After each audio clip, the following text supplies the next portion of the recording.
안녕하세요. 저는 결혼 2년 차 30대 후반 여자입니다.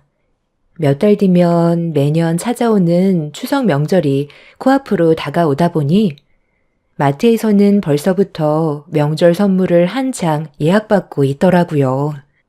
정신없이 움직이는 직원을 보고 있는데 작년 추석 때 있었던 안 좋은 기억이 저를 힘들게 만들었고 불과 작년에 있었던 일이라 정신적 충격에서 아직 빠져나오지 못한 저는 장을 끝까지 못 보고 다시 차로 돌아오게 되었습니다.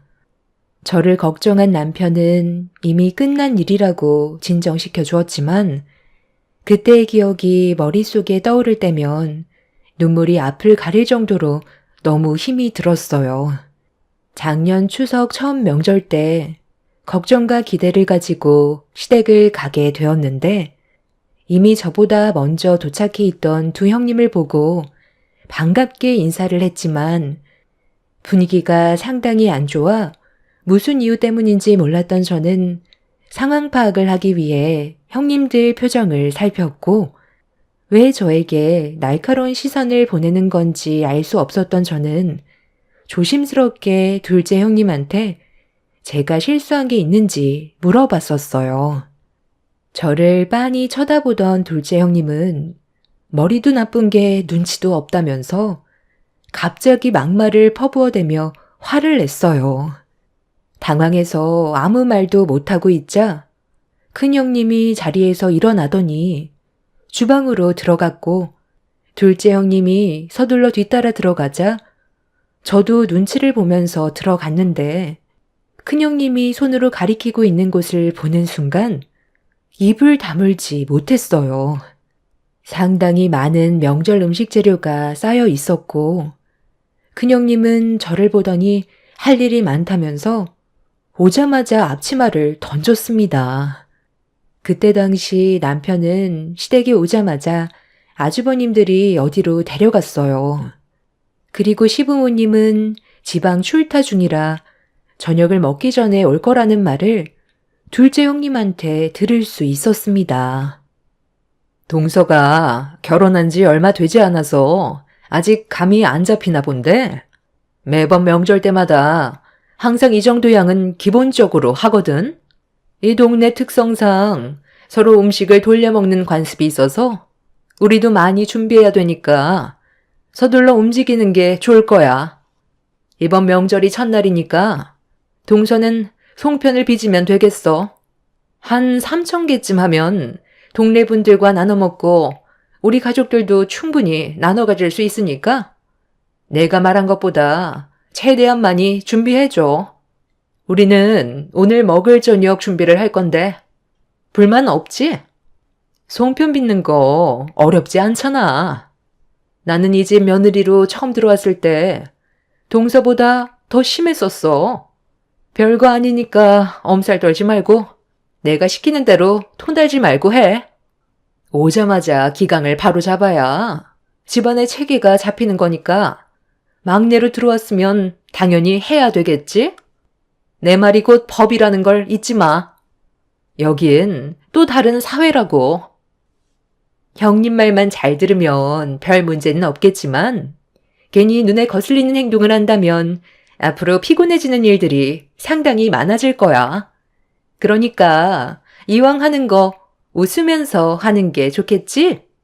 나는 어머님이 동서를 왜 며느리로 받아들였는지 아직까지 잘 모르겠는데 정말 이해 안 되는 건 요즘 개나 소나 대학 졸업장은 가지고 있을 텐데 고졸이라는 말에 얼마나 놀랐는지 몰라. 형님이랑 내가 대학 교수인 건 알지? 대화가 안 통하는 걸 떠나 섞이는 게 문제가 된다는 거야. 동서만 고졸이지 우리 집안 식구들 전부 다 대학은 나왔다고. 집안이 못 사는 것도 아니라던데 무슨 사정이라도 있었어? 고졸에서 멈춘 이유가 있을 거 아니야. 제가 하고 싶은 일을 하려고 고등학교까지만 졸업했는데 그게 잘못된 거라도 있는 건가요? 저는 지금까지 살면서 문제가 된다고 생각한 적 단 한 번도 없는데요. 형님들이 원하는 대학 교수 직업을 선택했던 것처럼 저 또한 제가 하고 싶은 사업하면서 원하는 삶을 살고 있는데 그게 그렇게 중요한가요? 요즘 시대에도 고졸, 대졸 따지는지 몰랐는데 제 주위에 대학 나온 애들만 봐도 전공을 살리기는커녕 본인이 하고 싶은 일이 아니라 먹고 살기 위해 어쩔 수 없이 다른 직업을 택하는 경우가 대부분이더라고요. 하지만 저는 고등학교 졸업하자마자 제가 원하는 사업을 했고 대학 나온 애들보다 안정적으로 자리 잡아 잘 살면 그걸로 된 거 아닌가요? 형님들은 결혼 후 저를 어떻게 해서든 잡아먹으려고 이를 갈고 있었어요. 사회 경험이 많았던 저로선 형님들이 하는 행동을 보고 딱 알 수 있었죠. 송편을 3,000개나 만들라고 할 때부터 말이 안 되는 거였어요. 곧 저녁 준비를 해야 되는데 저 혼자 그 많은 양을 만든다는 건 무리가 있었고 제가 어떤 반응을 보일지 떠보려고 일부러 무리한 요구를 한다는 걸 알 수 있었습니다. 저는 더 이상 대학 교수인 형님들과 대화조차 섞고 싶지 않아 아무 말 없이 송편을 빚고 있었어요. 솔직히 까놓고 보면 시댁 집안에서 제가 제일 능력 좋고 훨씬 많은 돈을 벌고 있는데 형님들이 대학 운운하면서 무시하는 게 어이가 없었습니다. 잘난 사람일수록 오히려 숨기기 마련이지 잘난 척하는 사람들 보면 딱 거기까지밖에 없더라고요. 그렇다고 부러운 삶을 살고 있는 것도 아니죠. 형님들도 저보다 능력은 없는데 내세울 게 교수라는 직업 하나로 지식이 좀 많다는 걸 어필하고 싶어서 그런가 보다 생각하며 그런 행동들이 어쩔 때 보면 철없어 보여서 상대를 하지 않으려 했어요. 그런데 굽신거리면서 형님들한테 먼저 기어들어가지 않는 제가 마음에 안 들었던 형님들은 묵묵히 일하고 있는 저를 또다시 건들기 시작했어요. 송편 빚는 걸 어렸을 적 부모님과 잠깐 해본 이후 처음이라 이쁘게 만들지 못하고 있었는데 그걸 그냥 지나치지 못한 형님들은 또다시 저에게 말을 붙여왔고 제가 무시하면서 송편만 빚고 있자 기분이 상했는지 자기들 말 무시하냐면서 힘들게 만들어 올려놓은 송편 쟁반을 엎어버렸어요. 동서, 지금 내 말 무시하는 거야? 내가 방금 뭐라고 그랬어? 좀 더 신경 써서 만들라고 했잖아. 내 말이 안 이꼽게 들렸니? 나랑 한번 해보자는 거야? 송편 좀 제대로 만들라고 했던 게 그렇게 마음에 안 들었어? 그리고 왜 아까부터 계속 내 말을 무시하는 건데? 동서가 밖에서 잘 나가는 거? 여기선 아무 쓰잘모리 없어. 내 말을 안 들으면 앞으로 남은 인생이 힘들어질 뿐이라고. 좀 전에도 내가 분명 좋게 얘기했었는데 벌써 까먹은 거야? 붕어 대가리니? 고졸이라서 뒤돌면 까먹는 거냐고. 벙어리도 아니면서 왜 아무 말도 못해? 동서는 오늘 2층 보조주방에서 송편 3,000개 전부 다 만들지 못하면 내려올 생각 조금도 하지 마. 그러니까 알아서 기는 게 앞으로 생활하는데 편하다고 했잖아. 왜 이렇게 말귀를 못 알아들어? 고생을 사서 하는 거 보니 동서도 참 답답하다. 아까부터 고졸고졸 하는데 그러는 교수님들은 뭐 얼마나 잘났다고 지금 저를 무시하는 거죠? 제가 이 집안 막내 며느리로 들어왔어도 이런 식으로 저한테 함부로 대하는 건 문제가 있다고 생각하는데요. 왜 그러는지 충분히 이해하고 있으니까 그만해요. 제가 형님들 대우를 안 해줬나요? 시키는 거 묵묵히 하고 있고 물어보는 질문 외엔 조심하려고 입도 뻥끗 안 하고 있는데 뭐가 그리 마음에 안 들어서 저를 막대하는 건데요?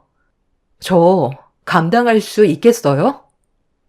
제 말이 끝남과 동시에 첫째 형님은 옆에 있던 소쿠리로 갑자기 제 머리를 내리쳤어요. 형님이 하는 말에 불만을 가졌다며 화를 가라앉히지 못하고 있었고, 저는 첫째 형님한테 머리를 한 대 맞고 어이가 없어서 헛웃음까지 나왔습니다. 아무리 생각해봐도 이건 정말 아닌 것 같았거든요.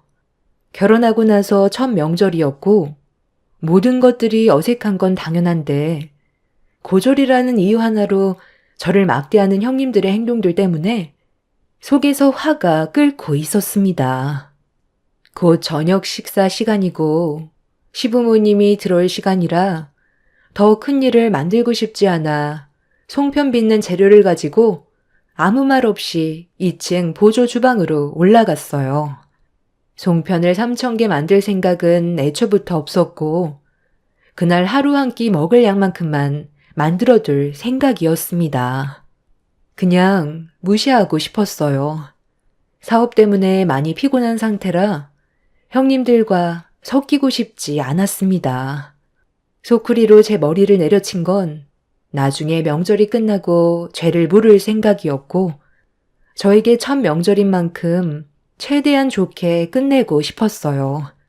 하지만 이건 오로지 제 생각이었을 뿐 두 형님들은 그날 나를 잡은 건지 저를 뒤따라와 집안이 떠나갈 정도로 소리를 지르면서 고졸 주제에 자기를 무시한다며 골프채를 들고 올라왔어요. 야, 너는 내 말이 우습니? 나이도 한참 어린 게 어디서 지금 불만 섞인 표정으로 집안 분위기를 망치고 있어? 내가 아까 뭐라고 그랬어? 내 말이 곧 법이라고 했는데 네가 감히 나를 무시하고 자리에서 먼저 일어나? 그래도 첫 명절이라 긴장을 많이 했을까봐 좋게 대해주려 했는데 동서 태도를 봤을 땐 말로 하는 것보단 매로 해결을 해야 될 것 같네. 못 배웠으면 맞아서라도 배워야지. 오늘 바로 잡지 않으면 앞으로가 상당히 힘들어질 것 같거든. 그래서 지금 들고 있는 골프채로 뭘 어떻게 하려고요? 저한테 휘두르게요? 아니, 대학 교수라는 사람이 생각이 그렇게 없어요? 그걸 저한테 휘두르면 제가 가만히 있을 것 같아요?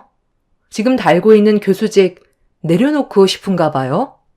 요즘 사업 운영이 너무 바빠서 정신이 없이 살다 보니 힘들어서 좀 쉬고 싶었는데 잘 됐네요. 그냥 쉬는 건 돈이 안 되기 때문에 쉬지 못하고 있었는데 이번에 땡값도 받으면서 쉴 수 있게 해주겠다니 저로선 너무 감사한데요? 형님이 그런 깊은 뜻이 있는 줄 정말 몰랐어요. 왜 머뭇거리세요? 형님이 잃을 게 너무 많을 것 같아서 머뭇거리고 있는 것 같은데 그런 각오도 없이 골프채 들고 온 거예요? 어머, 동서. 지금 형님한테 그게 무슨 말버릇이야? 그냥 죄송하다는 말 한마디 끝나는 건데 왜 일을 이렇게 크게 만들어? 서로 좋게 지내면 되는 거잖아. 참 웃긴 게 한국 문화는 이게 잘못됐어요. 막내 며느리로 들어왔으면 무조건 형님들 말에 따라야 하는 거고 뭐든 죄송하다고 굽신거리면서 살아야 되는 거예요? 요즘 시대가 어떤 시대인데 누가 예전처럼 자기 의사표현도 하지 않고 온갖 상처 다 받아가면서 시키는 일 묵묵히 하고 있겠어요. 이 집안에서만 막내 며느리지 밖에선 저도 대표 소리 들으면서 대우받으며 살아간다고요. 그리고 대학 교수나 됐으면 배울 거 다 배운 양반들일 텐데 애들 소꿉장난도 아니고 이게 지금 뭐 하는 짓이죠? 고졸 나왔으면 무시당하는 게 당연한 거고 대학 나왔으면 대우를 받아야 된다고요? 교수부터가 그런 생각을 가지고 있는데 학교에서 애들이 뭘 보고 배우겠어요? 적어도 사람의 인격을 무시하는 행동을 해선 안 되는 거 아니에요? 그 학교 학생들이 정말 불쌍하네요. 여기가 군대도 아니고 기강을 잡아야 된다는 말부터가 어이가 없어요. 그냥 서로 좋게 웃으면서 잘 지내면 얼마나 좋아요? 이렇게 서로 얼굴 붉히고 있다가 시부모님 오시면 집안 분위기 감당할 수 있겠어요? 제가 눈을 치켜 세우고 형님들한테 불만을 털어놓은 순간 첫째 형님은 제 말에 화가 치밀어 올랐는지 골프채를 치켜 올려 세웠고 둘째 형님이 말리려 했지만 이미 이성의 끈을 놓아버렸는지 고조리 겁도 없이 시댁 집안 며느리로 기어 들어왔다며 사정없이 휘둘렀고 무방비 상태였던 저는 결혼 첫 명절날 꼼짝없이 매타작을 당하게 되었습니다. 첫째 형님의 충격적인 행동에 놀란 저는 비명을 질렀는데 그 순간 뒤에서 버럭 소리를 지른 시모의 목소리가 들려왔어요. 지금 이게 뭐하는 짓들이야? 너네가 막내 며느리는 첫 명절이니까 모르는 게 많은 건 당연한 거니? 잘 좀 가르쳐 주려고 몇 번이나 부탁했었는데 이게 지금 무슨 일이지? 왜 막내 며느리한테 골프채를 휘두른 건데? 네가 한 행동이 나한테 납득되지 않으면 이 상황 절대 조용히 넘어가지 않을 거다. 어머님이 좀 전에 어떤 상황이었는지 전혀 모르시잖아요. 막내 동서 편만 들어주면 안 되는 거라고요. 제가 왜 이렇게까지 했는지가 중요한 거 아니에요? 제가 옆에서 지켜봤잖아요. 막내 동서가 형님 성격을 긁었다니까요. 오죽했으면 골프채까지 휘저었겠어요. 말하는 게 얼마나 싹수가 없었는데요. 그래서 지금 너는 이런 상황이 잘 됐다는 거니? 말리지는 못할 망정 옆에서 부추기고 있어? 막내 며느리가 뭘 잘못했는지 드러나 보자. 빨리 설명해봐. 제일 큰 문제가 뭐겠어요? 학벌도 안 좋은 게 우리 집안 식구로 들어온 것부터가 잘못이죠. 고졸 주제에 결혼은 하고 싶었나 봐. 그것뿐인 줄 아세요? 제 말을 무시하는 행동까지 보였다니까요. 손윗 사람이 얘기하면 깍듯하게 고개 숙이고 들어와야 되는데 잘난 것도 하나 없는 게 고개를 치켜들고 있잖아요. 제가 옆에서 봤는데 어머님, 막내 동서 하나 때문에 조용히 잘 지내고 있던 우리 집안 문제 생기면 안 되잖아요. 다른 며느리 드리는 게 좋지 않겠어요? 네가 제일 나빠. 중간에서 좋게 해결볼 생각을 해야지. 한쪽 편만 들면 오히려 더 심각해진다는 거 모르니? 그리고 고졸이 뭐 어때서? 내가 며느리로 받아줬는데 니들이 뭔데 이래라 저래라야? 너희가 시임이라도 되니? 학벌이 안 좋으면 이런 식으로 함부로 대해도 된다는 거야? 교수인 너희들은 학생들에게 그렇게 가르치니? 고졸인 사람들은 무시해도 된다고 그렇게 가르치냐고? 왜 묻는 말에 대답을 못해? 너희들 정말 그런 식으로 교육하는 거야? 그게 잘못된 건 아니잖아요. 집안 능력이 부족해서 대학 못 나오는 거? 그거 다 옛말이에요. 요즘 자기가 조금만 부지런히 움직이면 대학교 정도야 충분히 졸업할 수 있다고요. 그게 무슨 뜻이겠어요? 한마디로 게으르다는 거잖아요. 그리고 고등학교 때 놀고 먹었으니 들은 지식도 없어서 대학 가봤자 애들과 어울리지도 못할 것 같으니까 생산직에나 뛰어들고 한평생 공장에 처박혀서 남은 인생 노동만 죽어라 하다가 급에 맞는 사람 만나 결혼해서 쥐질이 궁상처럼 살겠죠. 그래서 최소한 대학은 나와야 대우를 해주라고 그렇게 애들한테 교육하고 있는데 제 교육 방식이 틀렸다고 생각한 적 단 한 번도 없어요. 너 지금 그걸 말이라고 하니? 어떻게 그런 정신 상태로 교수를 하겠다는 거야? 네가 생각하는 그런 기준으로 애들을 주입시키면 얼마나 안 좋은 영향을 끼친다는 거 몰라? 개개인마다 사람들이 생각하는 모든 것들이 다르고 여러 가지 상황들이 있는 건데 너부터가 사고방식이 잘못됐는데 교육받는 학생들이 제대로 성장할 수 있겠어? 그렇게 따지면 너는 뭘 얼마나 대단한데? 대학 교수인 거 말고 뭘 내밀 수 있냐는 거야? 막내 며느리가 우리 집안에서 제일 능력이 좋은 건 알고 있니? 고등학교만 졸업했는데 번듯한 회사 만들어서 대표 소리 듣고 있다. 이 집구석에서 이런 대우받을 사람이 아니라는 거야. 썩어 빠진 너희들의 정신상태 내가 오늘 바로 잡아주마. 너희들 당장 따라 나와. 내가 없는 사이 감히 이런 일을 저질러? 너희들 오늘 아주 그 말 쏙 들어가게 해주마. 시모는 저보다 더 흥분을 가라앉히지 못하고 있었어요. 그 사이 남편과 아주버님들이 집으로 들어왔고 쑥대밭이 되어 있는 집안을 보자마자 사색이 된 얼굴로 쓰러져 있는 저를 부축해 주었습니다. 남편은 어떻게 된 일이냐고 물어보길래 상황을 설명해 주면서 힘겹게 몸을 일으켰어요. 남편은 형님들의 이해할 수 없는 행동들에 분노했고 가만두지 않겠다며 난리치는 거 아주버님들과 시부가 힘겹게 말리고 있었어요. 남편과 아주버님들은 알고 보니 첫 명절날 서로 좋은 추억 만들고 싶어 시장에서 특별히 주문한 케이크와 여러 가지 먹을 걸 사왔었는데 즐겁고 행복할 것만 같았던 그런 그림은 이미 산산조각이 나버린 상태였죠. 시모는 형님들을 데리고 뒷마당으로 가더니 소농장에 멈춰 세웠어요. 그리고 본인들이 저지른 잘못에 대해 저에게 진심을 다해 용서를 구하지 않는다면 그날 조용히 넘어가지는 않을 거라고 화를 냈습니다. 하지만 두 형님들은 저에게 용서를 구하는 건 자존심이 허락지 않았는지 아무 말도 하지 않고 있었어요. 아니 왜 저희들한테만 그러세요? 막내 동서가 처음부터 처신을 잘했다면 이런 일은 없었을 거라고요. 얼마나 따박따박 말대꾸를 했는데요. 동서한테도 잘못된 행동에 대해 추궁해야 되는 거 아니에요? 내가 지금 어디를 다녀왔는 줄 알아? 요양병원에 계시는 시어머니 뵙고 왔다.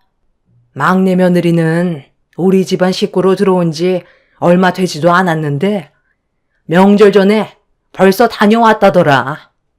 이제 기력도 많이 떨어졌는지 오늘 내일 하시는데 너희들은 바쁘다는 핑계로 얼굴 한번 보여준 적 있니?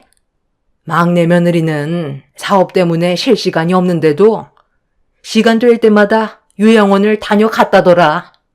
그것뿐인 줄 알아? 자기 친할머니도 아닌데 잘 좀 봐달라고 요양원에 근무하신 분들한테 먹을 거며 선물 같은 것도 지속적으로 제공해 줬다는 말에 내가 얼마나 미안했는지 알아? 우리 가족들조차 신경 쓰지 못한 것들을 막내 며느리가 챙겼다.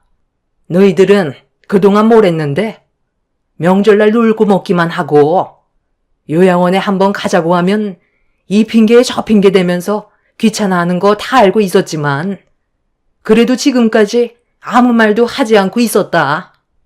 너희들 사정도 있으니까 이해하려고 노력했어. 그런데 오늘 일은 도저히 조용히 넘어갈 수 없을 것 같구나. 마지막으로 기회를 주는 거니까 당장 막내 며느리한테 잘못한 부분에 대해 용서를 구하고 특히 큰 며느리 넌 손이 발이 되도록 빌거라. 콩밥 먹고 싶지 않으면 당장 싹싹 빌라고. 두 형님들은 시모가 화를 내며 얘기하는데도 눈 하나 깜빡이지 않고 저에게 조금도 사과하려 하지 않았어요. 그 모습을 지켜보던 시모는 결국 더는 참을 수 없었는지 소 농장으로 들어가더니 바가지에 소 배설물을 한 바가지 가득 푼 다음 소똥보다 못한 것들이라고 두 형님들의 얼굴을 향해 사정없이 부어버렸습니다. 시모의 돌발 행동에 경악을 한 두 형님들은 비명을 지르면서 소똥을 뒤집어 쓴 상태로 마당에 있는 수도가로 달려갔어요. 시모는 두 형님들이 씻지 못하게 수도 밸브를 차단시켰고 물이 나오지 않자 시모에게 화를 내면서 집 밖에 있는 농수로로 달려가 자신들의 몸을 빠뜨렸습니다. 그렇게 온몸이 젖어 있는 상태로 시모에게 뭐 하는 짓이냐고 화를 내자 시모는 농수로에서 소 배설물을 닦고 있는 두 형님들에게 그곳이 너희들이 있을 곳이라고 집에는 얼씬도 하지 말라며 다시는 시댁에 찾아오지 말라고 화를 내셨어요. 시모는 저에게 큰형님한테 당한 거에 대해 법적으로 신고하라면서 직접적으로 도와주겠다며 위로를 해 주셨어요. 그날 한바탕 난리가 난 이후 저는 변호사를 선임해 첫째 형님이 저에게 저지른 행동에 대해서 법적으로 고소를 진행했어요. 그리고 이 문제가 학교에서까지 소문이 퍼지면서 일이 커지게 되자 교수 생활에까지 영향을 받게 되었고 그로 인해 아주버님과의 관계에도 안 좋은 영향을 끼치게 되었습니다. 둘째 형님도 예외는 아니었어요. 둘째 아주버님이 실망을 많이 했는지 동생인 남편이 너무 큰 상처를 받아 괴로워하는 모습에 잦은 부부 싸움으로까지 이어졌고 집안 분위기는 날이 가면 갈수록 심각해져만 갈 뿐 좋아지지 않았습니다. 남편은 첫째 형님의 행동에 조금의 선처도 없을 거라고 확고한 의지를 밝혔고 저 또한 같은 입장이라 법적인 처벌을 받아 자기가 뭘 잘못했는지 깨닫게 해주고 싶었어요. 자식들도 있으면서 본이 되는 모습을 보여줘야 하는데 그렇지 못한 행동들은 차후에 아이들에게까지 안 좋은 영향을 끼치게 되는 건 안 봐도 뻔하기 때문에 상황이 악화가 되더라도 확실하게 짚고 넘어가야 했었죠. 그렇게 저희 부부가 밀어붙이자 그제서야 자신의 인생에 심각한 문제가 생기게 될 거라는 걸 인지했는지 합의를 하기 위해 저희 집에 찾아왔어요. 둘째 형님도 아주버님과 이혼 얘기까지 나오면서 문제가 커지게 되자 좋게 해결하고 싶어서 왔다며 같이 찾아와 본인들의 잘못을 인정하고 있었습니다. 동서, 내가 그땐 정말 미안했어. 내가 솔직하게 얘기할게. 동서는 고졸인데 사업에 성공을 내서 잘 나가는 모습을 보니까 그냥 배가 아팠어. 내 성격상 남이 잘 되는 모습을 별로 좋아하지 않거든. 그런데 어머님이 동서만 챙겨주는 모습들이 너무 질투가 나는 거야. 고졸 주제에 사업도 성공했고 어머님한테까지 인정받은 그런 모습들이 비교가 되기 시작하니까 그냥 얼굴만 보기만 해도 싫게 느껴지더라고. 그래서 동서를 괴롭히고 싶었고 상처를 주고 싶었던 거야. 그런데 그런 것조차 내 마음대로 안 되니까 나도 모르게 화가 치밀더라고. 결국 해선 안 될 행동으로 동서한테 상처를 줬지만 앞으로 내가 잘하면 되잖아. 우리 관계 충분히 좋아질 수 있다고 생각해. 시작은 안 좋았지만 앞으로 살아갈 날이 더 많잖아. 그러니까 한 번만 용서해주면 안 되겠어? 나 대학 교수야. 콩밥 먹는 순간 교수 생활 끝이라고. 어떻게 고개를 들고 다닐 수가 있겠어? 소문이 얼마나 안 좋은지 동서도 잘 알잖아. 동서는 마음도 넓고 배려심도 많으니까 한 번만 기회를 주면 안 될까? 내가 어떻게 하면 믿어줄래? 원하는 거 말만 해. 동서가 시키는 거 다 할게. 평생 등 돌리고 살 건 아니잖아. 그래, 동서. 좋은 게 좋은 거라고. 사람은 누구나 실수할 수 있는 건데 이번 일 딱 한 번만 눈 감아주면 신경에 거슬리는 행동 절대 안 할게. 나 이러다 정말 이혼하게 생겼어. 우리 애들은 어떡하라고? 엄마 없는 아이 만들 거야? 나도 동서가 잘 나가는 모습이 샘나서 그랬던 거지. 별다른 뜻은 없었다고. 두 형님들은 저희 집에 찾아와 좋게 해결보길 간절히 원했지만 제가 받은 상처가 너무 컸던 터라 그 자리에서 형님들의 잘못을 덮어주기란 힘이 들었어요. 그리고 남편이 워낙 심각하게 나와서 좋게 해결 볼 수 있는 상황은 아니었죠. 거기에다가 저희 부부만 이 문제에 개입이 되어 있는 게 아닌 시부모님도 화가 많이 나신 상태라 단시간에 모든 게 정리가 될 수는 없었어요. 제 결정이 제일 큰 부분을 차지하겠지만 한 번 받은 상처는 쉽게 아물지 않았습니다. 샤워할 때 보면 몸에 남아있는 그때의 상처들이 저를 정신적으로 너무 힘들게 만들었거든요. 결국 첫째 형님은 예정대로 고소를 진행하게 되었고 둘째 형님은 아주버님한테 이혼만큼은 절대 안 된다고 매달려서 현재 별거 중에 있습니다. 첫째 형님은 현재 징역 1년 6개월을 선고받았어요. 그때 당시 몰랐었는데 제 몸에 새 생명이 자라고 있다는 걸 뒤늦게 알 수 있었고 이 사실을 알게 된 이후 첫째 형님의 형 집행이 더 길게 나오게 되었죠. 큰 아주버님도 정신적인 충격이 상당했는지 현재 이혼을 준비하고 있습니다. 아이들한테도 좋은 영향을 끼치지 못할 것 같아 이혼하는 쪽으로 거의 기울게 된 것 같아요. 아마 출소하면 바로 서류에 도장 찍고 갈라설 것 같네요. 이제 얼마 남지 않은 추석 연휴 어떻게 보내야 할지 모르겠어요. 시댁에 가면 작년에 있었던 일들이 떠올라 많이 힘들까봐 고민 중에 있습니다. 아직 2달 남았으니 좀 더 생각해 보려고요. 지금은 태어난 지 얼마 안 된 건강한 제 아들한테만 신경 쓰려 합니다. 시간이 지나면 제 아픈 기억들도 머릿속에서 어느 정도 정리가 되겠죠. 다 똑같은 사람인데 학벌이나 집안 문제로 차별하는 그런 일은 더 이상 없었으면 좋겠어요. 여러분들의 가정에는 서로 배려하고 아끼면서 행복한 가정을 유지하셨으면 좋겠습니다. 제 사연 들어주셔서 감사합니다. 안녕하세요. 저는 그동안 살면서 정말 힘들었었던 제 이야기를 꺼내볼까 합니다. 여러분들께 힘들게 털어놓은 만큼 제가 앞으로 잘 살아갈 수 있도록 많은 격려 주셨으면 좋겠습니다. 저희 가족은 제가 어렸을 적부터 정말 힘들었어요. 어머니와 아버지께서 매일같이 다투셨고 그런 모습들을 봐오면서 저 또한 정신적으로 문제가 많이 생겼습니다. 우울증이 자주 왔어요.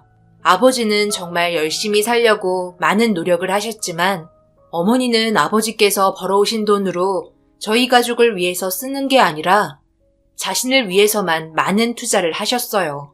아버지는 가정을 깨지 않기 위해 노력하셨고 어머니는 가정을 깨기 위해 발버둥 치셨어요. 이런 문제로 인해 지칠 대로 지쳐버린 아버지께서 결국 이혼 얘기까지 나오게 되었습니다. 꼭 이렇게까지 해야 되겠어? 당신은 쓸 만큼 쓰는데도 아직까지 돈이 부족한 거니? 얼마나 채워줘야 당신이 배가 부르겠냐? 말 정말 웃기게 하네. 당신이 한 번이라도 배부르게 내 배를 만족시켜준 적이 있었어? 맨날 허기지게 쪼가리돈 갖다 주면서 꼴에 돈 번다고 유세 떠는 거야? 이럴 거면 나랑 결혼 왜 한 거야? 결혼하기 전에는 뭐든 퍼줄 것처럼 얘기하더니만 정작 결혼하고 나서 보니까 당신 빈 껍데기였잖아. 앞으로 열심히 살면 된다고? 현실을 봐. 이게 열심히 살아서 좋아진 것 같아? 나를 만족시켜주지 못한다면 이혼하는 게 좋지 않겠어? 어차피 당신도 나랑 이렇게 사는 거 원치 않잖아. 그럼 성교는 어떻게 할 건데? 제가 무슨 잘못이 있다고 이런 불행을 겪어야 하는 건데? 이렇게까지 해야 되겠어? 결국 어머니와 아버지는 서로의 감정만 격해졌고 좋아지지 않았습니다. 두 분은 이혼을 하기로 결정을 하였고 저는 그 모습을 바라보고만 있어야 했어요. 어렸던 저도 알 건 다 알았었죠.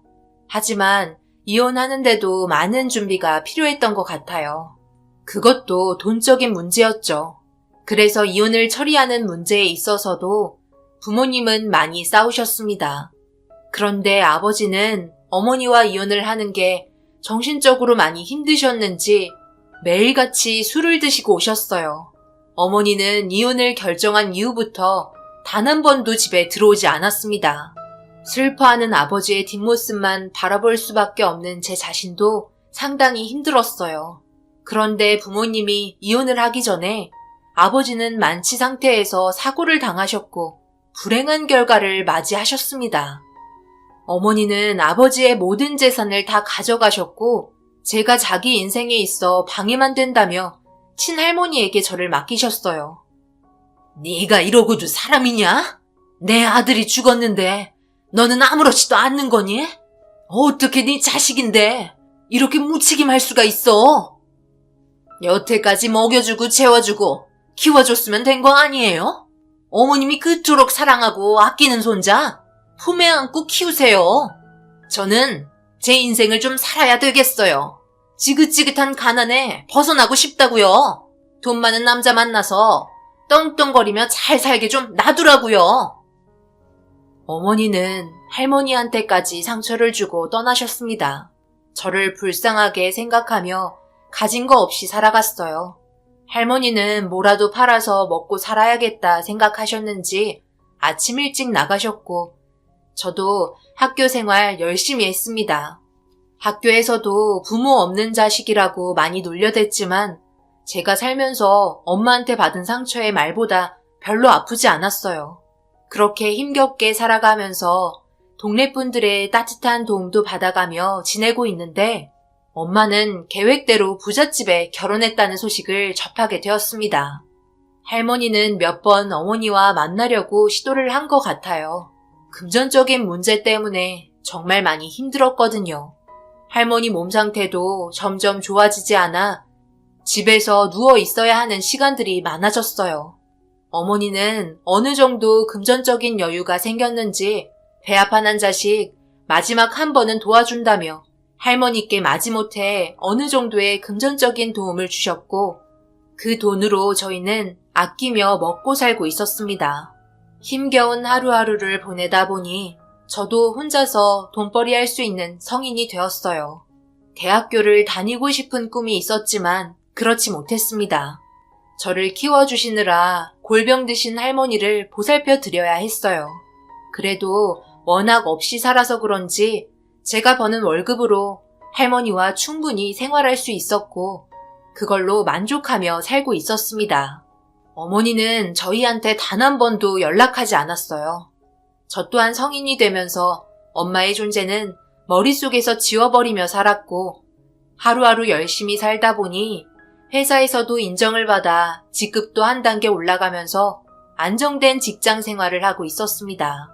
대기업은 들어갈 수 없었지만 그래도 중소기업에서 꽤나 이름을 날리는 기업에 들어갈 수 있었어요.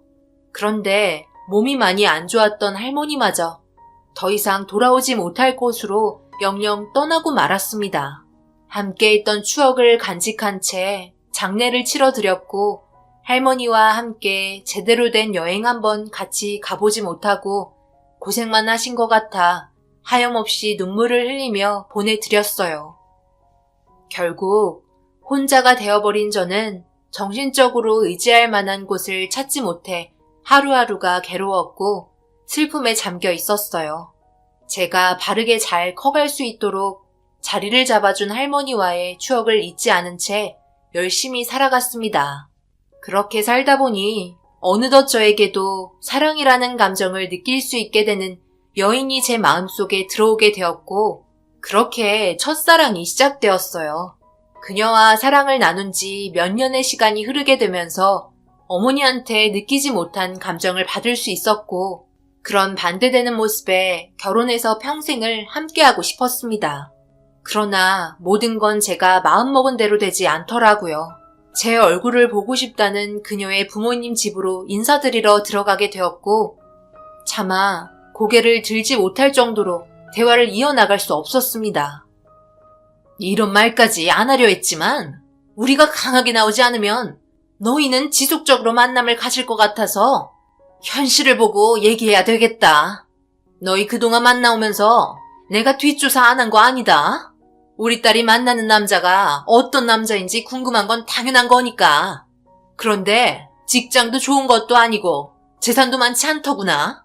우리 딸 고생길 안 봐도 뻔한데 애지중지 힘들게 키운 우리 딸 그쪽한테 시집 보내려고 그동안 힘들게 키운 줄 알아? 입장 바꿔서 생각해보면 답 나오지 않나?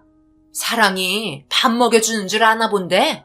그건 우리보다 그쪽이 더 잘 알 텐데? 부모 없이 자라왔으면서 그걸 아직도 몰라? 똑같은 게 걸어서 서로가 안 좋아지는 그런 환경 속에 살길 원하지 않는다면 더 이상 만남을 지속하는 건 좋다고 생각되지 않네. 우리 딸도 결혼해야 하는데 그쪽 같은 사람과 만났었다는 이력이 꼬리뼈처럼 따라붙으면 우리 집안도 골치 아프거든? 내 말 무슨 뜻인지 잘 알겠지? 같이 얼굴 보고 식사할 수 있는 사이는 아니라서 아무것도 준비 안 했으니까 볼일 끝났으면 돌아가게. 어머님의 말에 저는 더 이상 아무 말도 할 수 없었습니다. 하나도 틀린 말은 없었기 때문이죠. 행복하게 부족함 없이 살 수 있도록 저는 그런 능력이 없었어요. 제가 이기적인 것 같았죠. 아무 말도 하지 못하고 결국 자리에서 일어나 나오게 되었습니다. 그녀는 서로 사랑하면 모든 걸 함께 헤쳐나갈 수 있다고 결혼을 허락해달라고 했지만 강하게 거부하셨고 그녀에게도 더 이상 아픔을 주고 싶지 않았어요. 부잣집과 홀로 살아온 저와는 비교도 안 될 정도로 살아온 인생이 달랐으니까요. 제가 인사를 하고 현관을 나서자 아무 말도 못하냐고 저의 행동에 대해 불만을 표했지만 발버둥 쳐봤자 그녀의 부모님께 마음에 들 수 있을 정도의 재산을 만들어줄 수는 없었습니다. 결국 이런 문제로 그녀와는 더 이상 만날 수 없는 관계가 되었어요. 처음에는 하루 이틀 연락을 주고받았지만 그녀도 결국 현실을 받아들인 것 같았습니다. 그렇게 시간이 흐르면서 저희는 자연스럽게 헤어지게 되었고 가끔 주고받는 문자 또한 끊기고 말았어요. 시간이 흐르고 그녀에게는 다른 사람이 벌써 들어와 둥지를 틀고 자리 잡은 상태였어요. 마지막 문자라며 청첩장을 보내왔더라고요. 하지만 갈 수 없었습니다. 더 이상의 미련을 만들고 싶지 않았어요. 그렇게 그녀는 법적으로 다른 남자의 여자가 되었고 그 이후 연락을 하지 않게 되었어요. 행복하게 잘 살길 바랬습니다. 그런데 몇 년 뒤 그녀에게 2번 다시 연락이 오지 않을 거라 생각했는데 뜬금없이 문자 한 통이 왔고 그녀가 결혼한 시어머니와 저와의 관계를 물어보기 시작했어요. 저는 알아듣지 못하는 말에 자세하게 설명해달라고 부탁을 했고 그녀에게 늦은 밤 전화가 오게 되었습니다. 몇 년 만에 받게 된 전화 통화라 목소리를 듣자마자 마음이 두근거림과 동시에 보고 싶다는 간절한 마음이 공존했어요. 몇 년이 지났어도 여전히 그녀를 사랑하고 있었습니다. 그리고 어렵게 말을 꺼냈어요. 무슨 일이길래 늦은 시간에 전화까지 해? 괜한 오해 사면 어떡하려고.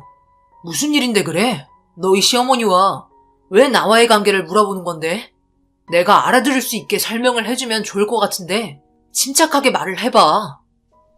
그게 내가 이런 말을 꺼내야 할지 모르겠지만 아무래도 오빠 어머님인 것 같아서 혹시 조남이 어떻게 되시는지 말해줄 수 있어? 내 어머니인 것 같다고? 갑자기 그게 무슨 말이야? 나를 떠났던 어머니의 이름은 신명숙인데 왜 아는 이름이야? 내가 결혼한 집안에 어머님이 당신 어머니야. 당신이 술만 먹으면 나한테 했던 과거의 일들이 여기에서도 똑같이 듣게 되었어. 어머님이 술만 드시면 과거에 있었던 일을 꺼내면서 자기가 여기까지 오는데 엄청 많은 노력을 했다며 자랑스럽게 얘기하시더라고. 그러니까 나는 지금 당신의 이부 동생과 결혼을 하게 된 거야. 무슨 말인지 알지? 이런 일이 있게 될 거라 생각도 못 했는데. 두 번 다시 입 밖으로 꺼내지 마. 나와 어머니의 관계를 모른 척하고 지내라고. 안 그럼 당신도 힘들어질지 몰라. 그 사람이 얼마나 독한 사람인데 절대로 내 얘기하면 안 돼. 알겠지? 너만 알고 있는 비밀이야. 나는 그 사람이랑 인연 끊었다고. 하지만 지금 내 앞에 있는 사람이 당신 어머님이잖아. 얼굴 볼 때마다 오빠 생각이 나는 걸 어떡해. 그리고 이 결혼 내가 하고 싶어서 한 것도 아니야. 우리 부모님이 강제 결혼시킨 거라고. 양가 집안 재산 문제 때문에 결혼할 수밖에 없었다고. 난 앞으로 어떻게 살아가야 하는 거야? 평생을 모른 척하며 지내기에는 너무나 고통스러운 현실 아니야? 그냥 이혼하고 우리 다시 만나는 게 어떨까? 나 이렇게 살고 싶지 않아. 내 삶은 아무것도 없어. 오로지 돈만 보는 사람들과 섞이는 게 역겹다고. 그녀와 대화 도중 알게 된 충격적인 사실에 너무나 놀랐고 도저히 믿을 수가 없었어요. 그리고 그때 이후부터 그녀에게 거의 매일같이 연락이 왔어요. 아무래도 정신적으로 버티기가 힘든 것 같았습니다. 그녀는 어머니 집에 들어가 함께 사는 것 같았어요. 시간이 날 때마다 대화를 하거나 전화통화를 하면서 어떻게 살아가고 있었는지 알 수 있었어요. 어머니는 병원장과 결혼을 했었고 그녀랑 결혼한 남편은 같은 병원에서 근무를 하고 있는 것 같았습니다. 그렇게 어머니의 또 다른 아들은 아버지가 다른 제 이부 동생이었죠. 저와 그녀는 이 사실을 알고 있었지만 어머니는 아무것도 모르는 상태였어요. 저와 아버지 그리고 할머니를 버려두고 혼자 잘 살겠다고 떠난 사람이 너무 잘 살고 있으니 배가 아팠어요. 그런 모습이 너무 보기 싫었습니다. 하지만 세월이 흐른 만큼 제가 어머니한테 비빌 수 있을 정도의 위치까지는 올라가기 힘들다는 게 현실이었죠. 그렇게 그녀와 대화를 이어오면서 어머니의 삶을 알 수 있었어요. 하지만 예전이나 지금이나 달라진 건 하나도 없었습니다. 성격은 그대로였고 그런 안 좋은 성격이 전부 그녀에게 영향을 미치고 있었어요. 더군다나 그녀와 결혼한 이부 동생마저 그녀에게 정말 많은 스트레스를 주었고 나중에는 술만 먹으면 그녀를 막대하고 괴롭게 한다며 저에게 전화와서는 이렇게 사는 건 아닌 것 같다고 이혼하고 싶다며 눈물을 보였습니다. 시집살이가 상당히 힘든 것 같았어요. 제가 해줄 수 있는 조언은 결혼 생활이 힘들다는 걸 부모님께 알리라고 했지만 그건 벌써 그녀가 수도 없이 얘기한 상태였습니다. 그런데 어느 날 늦은 새벽 그녀에게 전화가 울려왔고 잠결에 전화를 받았어요. 지금 너무 늦은 시간 아닌가? 무슨 일 있는 거야? 어머니가 오늘도 힘들게 했어? 왜 아무 말 없이 듣고만 있어? 나다. 네가 왜 우리 며느리와 전화를 주고받고 있었던 거니? 그리고 누가 네 어머니라고 입을 함부로 놀려? 나는 너희 아빠랑 헤어지고 나서 너와도 인연을 정말 끄는 거 모르니? 지금 이 상황이 얼마나 나를 난감하게 하는 줄 몰라? 내가 어떻게 알게 됐는지 궁금하지? 요 근래 며느리의 행동이 이상하더니만 갑자기 나한테 안 보이던 반항심이 생기질 않나? 나한테 계속 과거에 내가 버린 아들 얘기를 꺼내질 않나? 수상한 점이 한두 가지가 아니었어. 술만 먹으면 얼마나 피곤한 일들이 생겼는지 알아? 그런데 충격적이게도 너랑 통화하는 것 같은 목소리가 들렸는데 설마 해서 전화해보니 정말 너였네? 여기까지 힘들게 만들어 왔는데 네가 한순간에 모든 걸 망치고 싶은 거니? 내가 널 버려서? 옛날이랑 지금이랑은 완전히 달라. 너 같은 놈 한순간에 이 세상에서 먼지처럼 사라지게 할 수도 있다고. 알겠어? 2번 다시 연락하지 마라. 어머니의 충격적인 말들에 저는 너무 놀랐고 몇십 년 만에 처음 들어본 목소리는 어렸을 때의 기억을 떠올리게 만들었어요. 그리고 다음날 무슨 말들이 오고 갔는지 그녀에게 전화가 수십 통이 오게 되었지만 제가 전화를 받는 순간 그녀에게까지 피해가 갈 것 같아 더 이상 받지 않았어요. 이런 사실들이 밝혀지는 게 어머니는 싫었던 것 같았습니다. 지금의 가정이 깨질 수도 있다고 생각했는지 상당히 예민하셨고 그녀에게는 제가 전화를 받지 않자 문자가 오기 시작했어요. 저와의 관계를 알게 된 이후부터 어머니의 태도가 예전보다 더욱더 심해졌다며 하루하루가 살기 너무 힘들다는 말이었습니다. 어떻게 해줄 수 없는 제 자신이 한심했어요. 결국 그녀도 포기했는지 더 이상 연락이 오지 않았고 그렇게 4년이라는 시간이 흘러 제자리를 찾은 듯 했습니다. 각자 아무 일 없다는 듯이 살면 될 것 같았어요. 제 인생은 제가 알아서 살면 되고 그녀 또한 그쪽 집안과 결혼을 했으니 알아서 살면 되는 거였습니다. 어머니도 저를 버리고 힘들게 이뤄놓은 가정을 깨지 않기 위해 수단 방법을 가리지 않으면 되는 거였어요.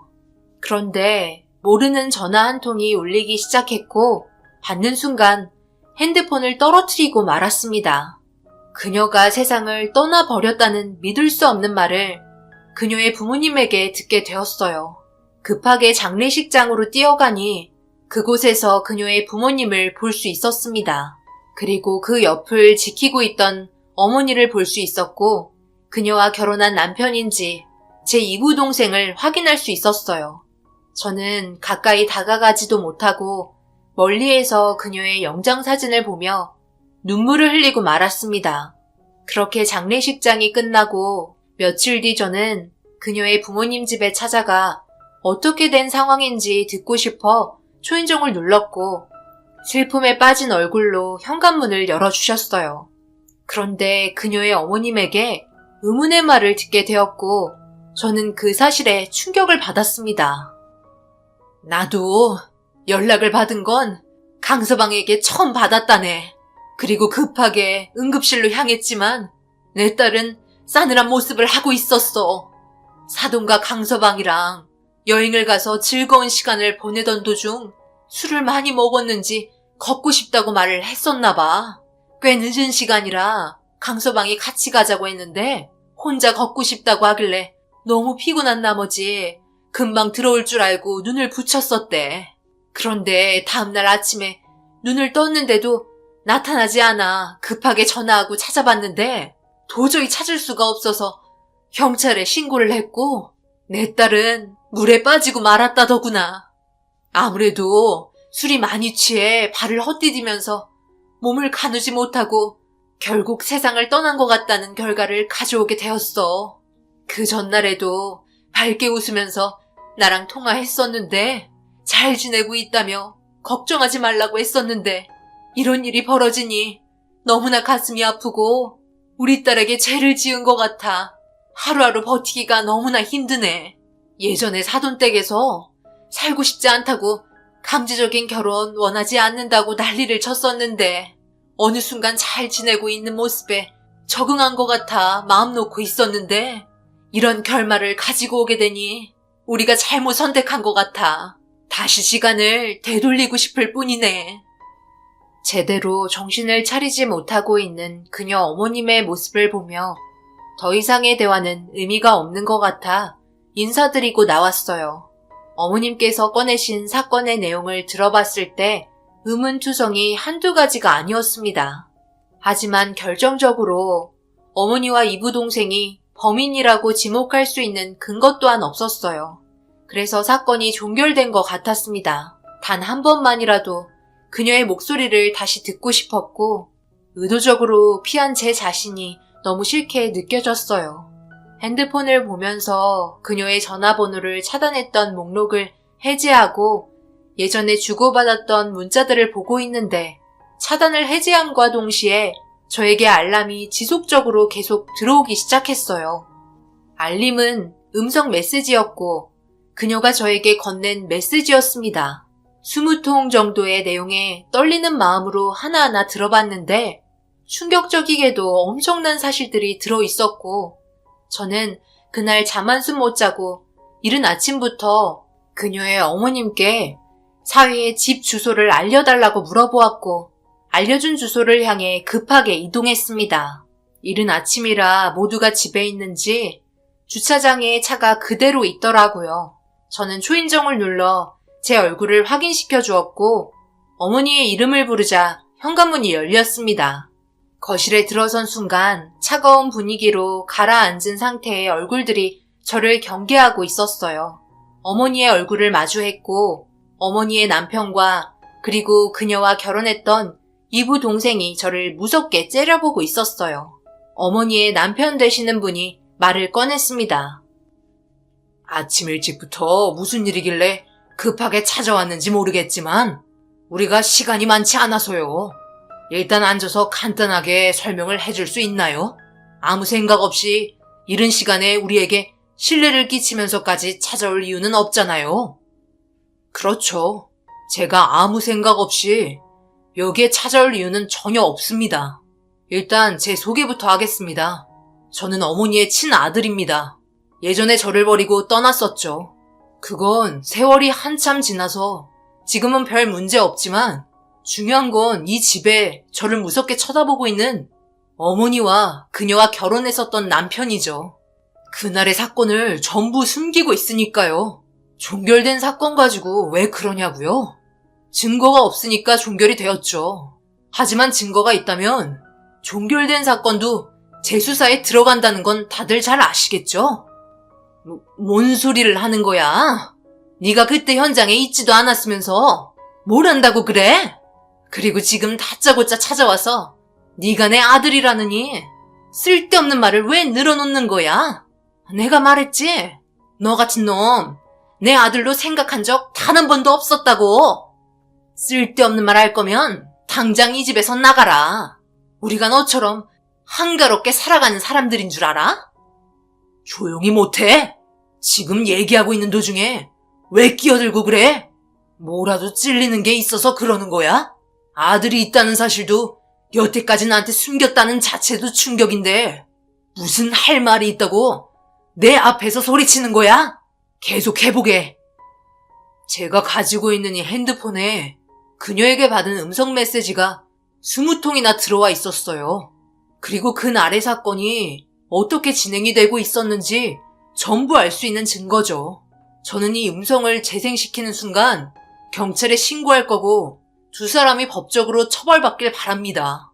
도저히 용서할 수 없는 행동을 한 죄의 대가를 충분히 받았으면 한다고요. 그리고 제가 음성 메시지의 내용을 재생시키는 순간 어머니의 남편 되시는 분은 목덜미를 잡고 버티지 못하고 계셨어요. 그리고 어머니와 이부 동생은 재생되고 있는 핸드폰을 막으려 손을 뻗었고 온 집안은 난리가 났습니다. 그 안에 있던 내용은 그녀가 저의 존재를 그녀의 시아버지에게 전부 사실대로 말을 꺼내려 하는 도중 발생이 되었어요. 이 사실이 드러나는 순간 어머니의 위치가 문제가 될 것 같아 걱정하고 있었고 그 사실을 이부 동생까지 알게 되면서 두 사람은 그녀에 대한 분노가 하늘을 찌르게 되었죠. 결국 여행을 빌미로 계획을 하게 되면서 쫓고 쫓기는 추격전이 시작이 되었습니다. 그런 상황 속에 그녀는 저에게 전화를 걸어봤지만 차단된 전화였기 때문에 받을 수 없게 되자 급하게 음성 메시지를 남겼었고 자기를 위험에 빠뜨리려 하려고 쫓아오고 있다며 충격적이게도 임신 소식을 꺼냈습니다.